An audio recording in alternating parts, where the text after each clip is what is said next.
Students, in this video, I'm going to discuss the second lecture on integral equations.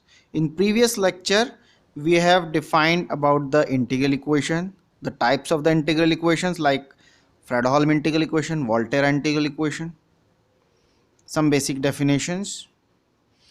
And then we have discussed about the special kinds of kernels like symmetric kernel, separable or degenerate kernel.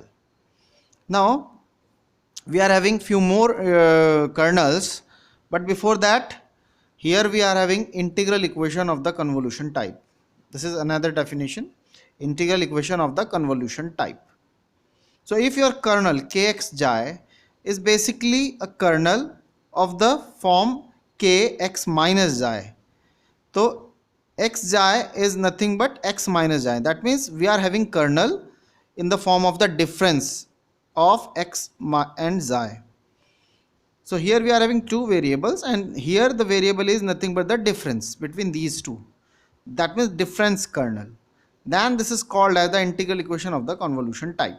For example, here ux is equals to f of x plus lambda a to x variable limit kx minus xi uxi dxi. So here the kernel is in the form of difference. So this is actually the Fredholm, this is the Volterra integral equation because the variable limit is there. But since kernel is in the form of difference, so this is convolution type. Volterra integral equation of the form of the convolution type. Similarly, second one is ux is equals to f of x plus lambda a to b kx minus I uxi dxi.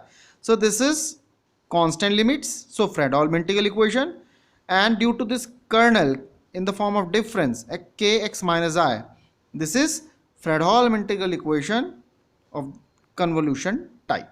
Fine. So this is the convolution type. And what is the meaning of the convolution? I think you have already studied this convolution in Laplace transformation.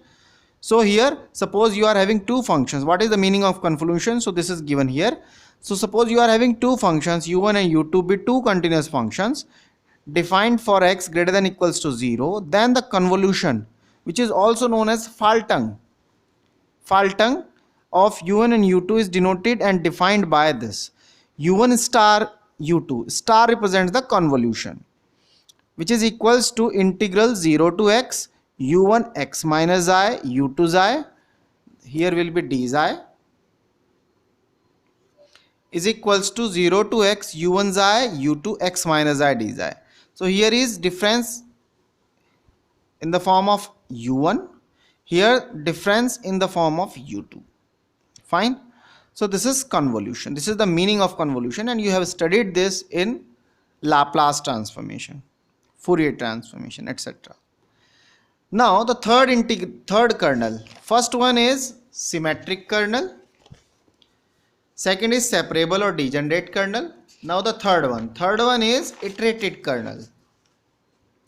Iterated kernels. Iterated means in the form of iterations. So for Fredholm integral equation, so we have two types of iterated kernels for Fredholm integral equation and for Volterra integral equation.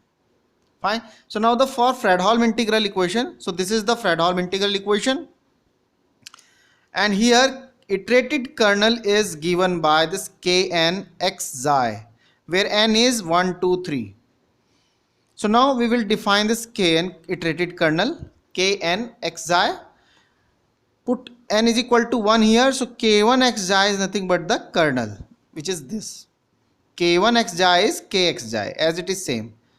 But for other values of n, iterated kernel is defined as kn xi is a to b kxz multiply by kn minus 1 z xi d xi, where n stands for 2, 3, 4, 5, 6.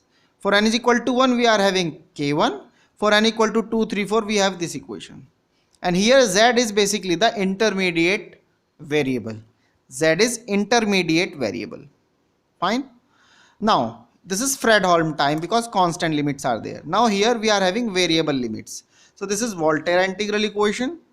This is the iterated kernel, where n is again 1, 2, 3. And k1 is nothing again. k1 xi is nothing but kernel kxi from here. And for rest of the n, for 2, 3 and 4, we are having kn x xi is xi to x. Here you can see lower limit is a, but here lower limit is xi. However, here lower and upper limits, they are same. So this is the difference. Here upper limit is as it is x, but lower limit is xi in place of a. This is the difference. So please note this point. This is xi. This is not a. Find k x z, kn minus 1 z xi d xi. Z is again the intermediate variable. Fine. So this is the difference between these two. Here the limit is same as it is ab. However, here is the difference. Here the ax, in place of ax we are having xi x. Fine. Now the fourth kernel. Fourth kernel is the resolvent kernel, or also known as reciprocal kernel. Again, this is of two types, for the Fredholm integral equation and for the Volterra integral equation. So suppose this is the Fredholm integral equation. Then if its solution is of the form this, if the solution of this equation is of this form, you can see that ux, fx, fx, lambda, lambda, a to b, in place of kx xi we are having rx xi lambda, and then in place of u xi we are having this f of xi, and d xi. So this, if the solution of this equation is this, then this kernel is known as resolvent kernel. We will study it later on, but for the time being the solution of this equation is this, and you can see the relationship between these two solutions. This is as it is ux, fx, lambda, limit as it is same. In place of kx xi we are having rx xi lambda, and u xi is replaced by f. So now you can see that this is known function, because in Fredholm equation this is known function, kx xi is known function, only unknown is u. However, here this is known, this is known, this is known, everything is known in the right hand side, so you can easily find out u. Fine. So because this is known, what is the form of this, we will study it later on, but for the time being this is known function. Fine. Similarly, Volterra integral equation, this is the Volterra integral equation. If its solution is of the form this, so again ux, fx, lambda, limit is as it is same. In place of this we are having gamma x xi lambda f, u is replaced by f, this f of xi d xi. Then this gamma x xi lambda is known as the resolvent kernel of Volterra integral equation number 2. Fine. So this is the resolvent kernel. Then we are having eigenvalues and eigenfunctions. So we will teach this in the next upcoming topic. We will not discuss it here on, we will discuss it later on. Now here we will discuss Leibniz rule. What is Leibniz rule? So Leibniz rule of differentiation under the sign of integration. So suppose we are having this integral gx to hx, lower limit is a function, upper limit is a function, function is f of x xi d xi. So we are integrating with respect to xi, and x is treated like a variable. Fine. So now we are differentiating. So ultimately after solving this with respect to xi and substituting the limit gx at x, we are having a function of x. Now differentiate this d by d, this function with respect to x. So what will be the formula? How to find out this derivative under this integral sign? So this is done by Leibniz rule. What is the rule? Rule says that integral gx as it is, lower limit, upper limit as it is. Now just partially differentiate this function f. Partially differentiate this with respect to x. So del f by del x with respect to x, x d xi plus then f, this function, since variable is xi here, here is xi, so x is treated like a constant. So f x, xi is replaced by the upper limit. So this xi is replaced by the upper limit hx. So f x xi is replaced by hx, and then this h is differentiated dh by dx. upper limit is differentiated with respect to x, minus, now xi is replaced by the lower limit f of x gx, and then again differentiating this g with respect to x, dg by dx.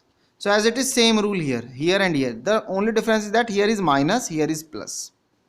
Fine. So this is the Leibniz rule. Now the next important formula is formula for converting a multiple integral into a single ordinary integral. So suppose you are, for example, here a to x integral, lower limit is a, upper is x, u xi d xi n. We are integrating actually n times. So rather than writing this ax, how many times? Ax, n number of times, n times. So rather than writing n times here, we are writing this single time, a to x, because limit is as it is same. So a to x u xi d xi n. So here this is actually u xi d xi. How many times? N times. So this is actually the purpose. So this can be written, this in short, this is written here, a to x, that means n times u xi d xi n is equals to a to x, x minus xi raised to the power n minus 1 divided by factorial n minus 1, u xi d xi. So this is the formula. So how to prove this? We will prove this with the help of change of order. So let's see. So to prove this, we will see. So to prove this, let's see how to prove this. So suppose we are having a to x u xi d xi. Suppose we are proving this for 2 double integral. Okay, so let's see. So in place of this, we are writing this as this, because x is a variable. So rather than this, suppose we are writing this as xi1 u xi d xi and d xi1. We are taking this. Rather than taking this, we are taking this. Fine. So in place of this, we are writing this, because after solving this, substituting the limit of x and a, we are having function of a, x only. So we will have same result. There is no difference. Fine. So in place of this, we are having this. Fine. Now here apply the change of order. So what is the change of order? This is the change of order. This is xi axis, here is xi1 axis. Fine. Here is xi, here is xi1, because we are having two variables, xi and xi1. Now the limit for xi varies from a to xi1. This xi varies from a, so this is a, to xi1, this is xi1, so 45-degree angle. So this is xi is equals to xi1. Fine. Now second limit, this is for xi1. Xi1 is for a, so this is the a intersection point. This is a, and x is like a constant, because the variables are only xi and xi1. So x is like a constant. So this is x. This is x. So actually the area is this triangle. This is our area. So strips are, this is parallel to xi1 and this is parallel to xi. Fine. So now writing this change of order. Change of order means now first xi1 and then xi. Now what will be the limit of xi1? The limit of xi1 is this. This is xi1. Xi1 is from a to x. So lower, this is the strip. This is the limit strip. So this lower limit is from here is xi. Xi1 is equal to xi2, upper limit is this x. Lower limit here a to this, and this is the peak point, so here is x, so a to x, this will be the limit. Now this u is a function of xi and we are integrating with respect to xi1, so here is 1 into xi1, so this is just like a constant, so just integrate 1 with respect to xi1, so what you will get, a to x, this 1 becomes xi1, lower limit is xi, upper limit is x, and then d xi, u xi, d xi, this is the integral. Fine. Now substitute the limits, so this will be a to x, x minus xi, u xi, d xi. So now the double integral becomes single integral. Similarly, if you are having triple integral here, d xi, one more a to x, then again you have to apply the same approach, then just differentiate this, just integrate this, so square by factorial 2. If you are having one more integral, then again integrate this, so 3, so this will be 3 into 2 into 1, so factorial, so this is written here. Fine. So this is the way, so this is the proof of this. I think you understand, this is the proof. Now we have some questions. Example number 1, show that the function this ux is equals to 1 plus x square whole power raised to the power minus 3 by 2 is a solution of the Volterra integral equation ux is equals to 1 upon 1 plus x square minus integral 0 to x xi upon 1 plus x square u xi d xi. So we have to show that actually this is the solution of this integral equation. Fine. So now we will put this in the right hand side and we will get the same value, that means left hand side. Fine.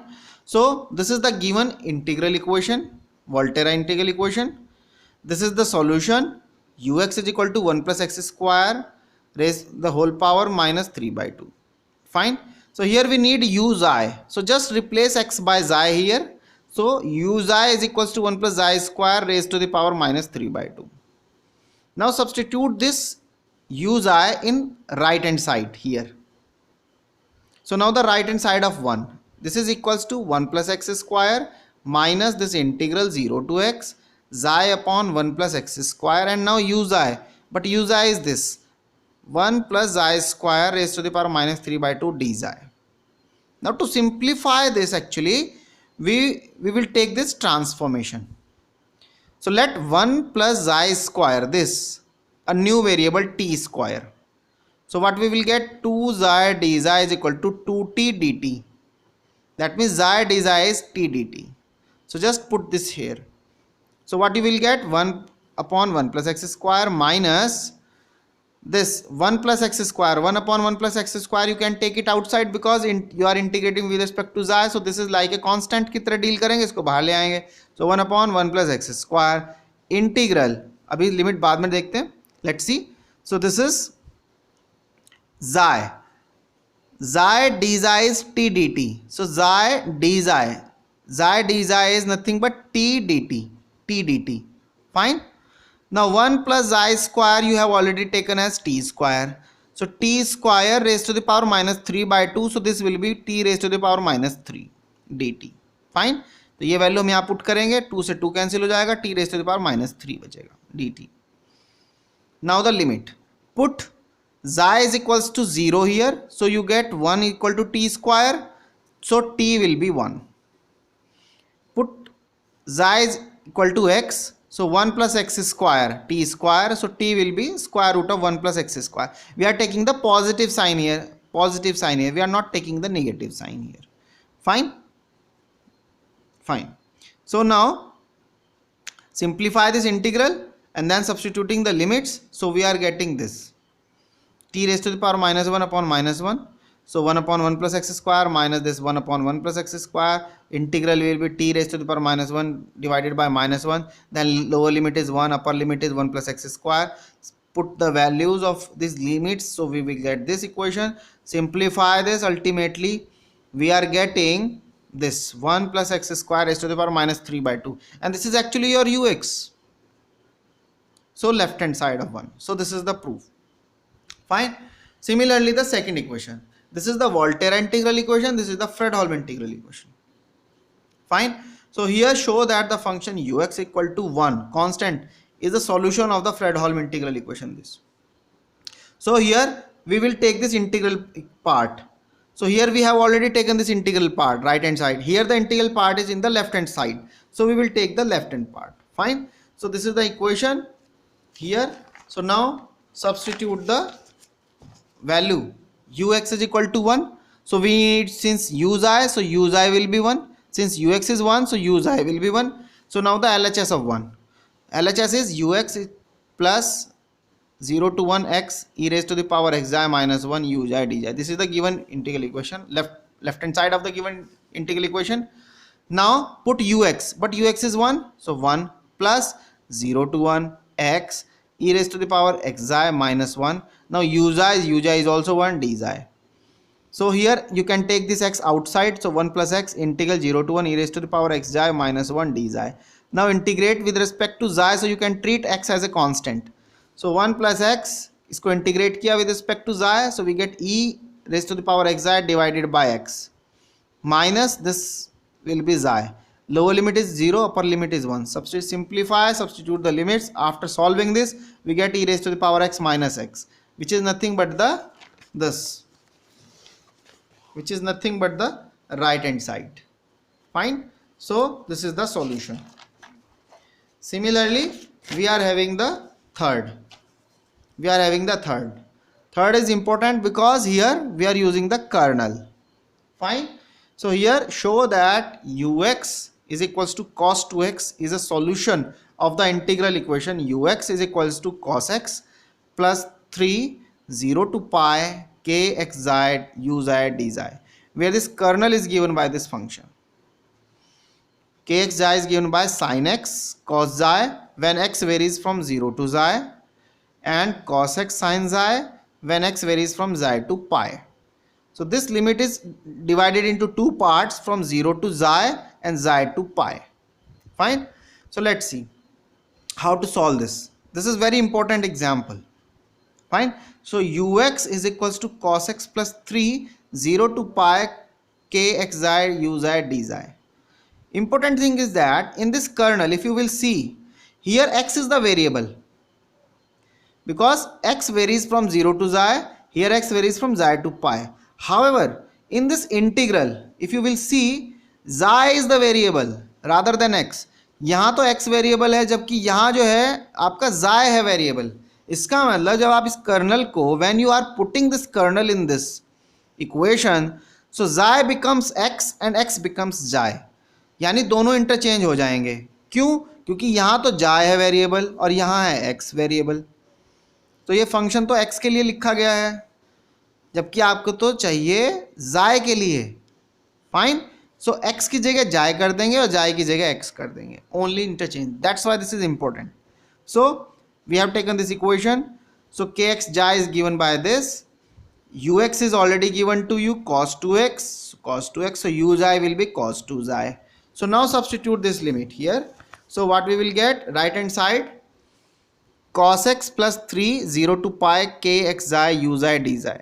So जब हम put करेंगे, so xi is, so since x becomes xi and xi becomes x, so 0, so function क्या बनेगा, sin xi cos x and 0 less than equal to xi here, and here will be x. Then cos xi sin x xi pi. So this limit is divided into two parts, from 0 to x and x to pi. Fine. So this is written here. 0 to x k x xi u xi dxi plus 3 x to pi k x xi u xi dxi. Now here cos x plus 3 0 to x